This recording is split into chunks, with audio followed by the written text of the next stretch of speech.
The last 3 years have been complicated years for our network. Dictators and autocratic governments have harassed our members and often tried to stop our activities.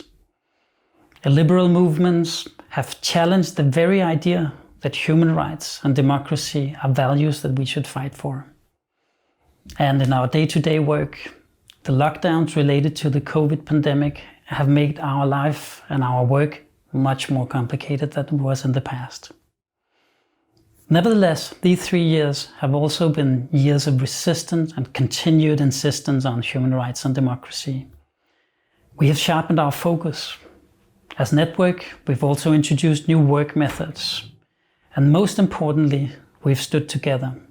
Our members, our partners, and the staff in the Secretariat have worked together on a day-to-day level, often with governments that are willing to do so, on protecting and promoting human rights and democracy in the Euro-Mediterranean region.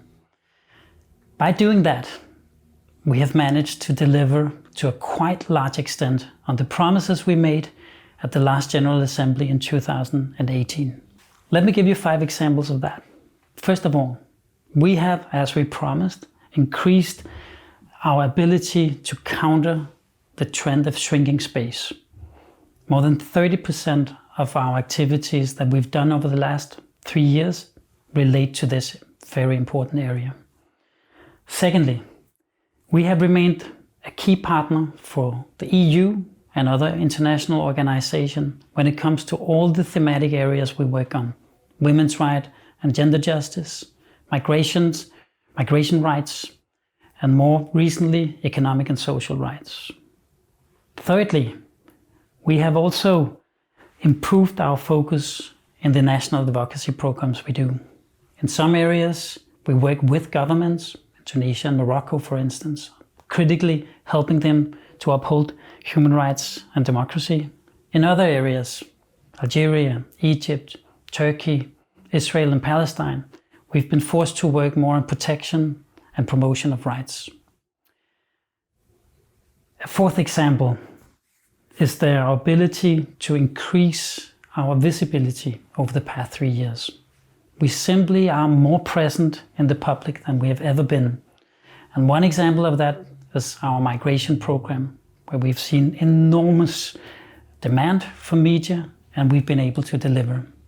Now finally, let me just point out that we are gradually, by increasing our monitoring and evaluation methods, becoming a learning organization. An organization that learns from our successes and from our failures. You can read much more about this in our annual report. But let me just say one more thing. That of course these 3 years have not only been successes. We've also had some setbacks.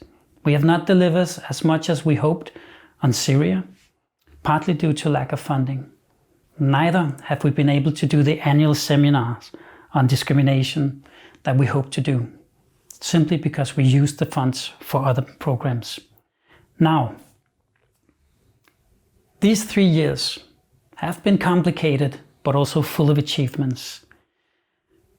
In the future, and in our new strategy, which we will discuss at the General Assembly, we are trying to use these experiences, both the successes and the failures, to put together a program where we, members, Secretariat and partners, can work together for the next 6 years to make ends meet even better than we did in the past. I look forward to discuss all of this with you at our General Assembly in 2021. See you there.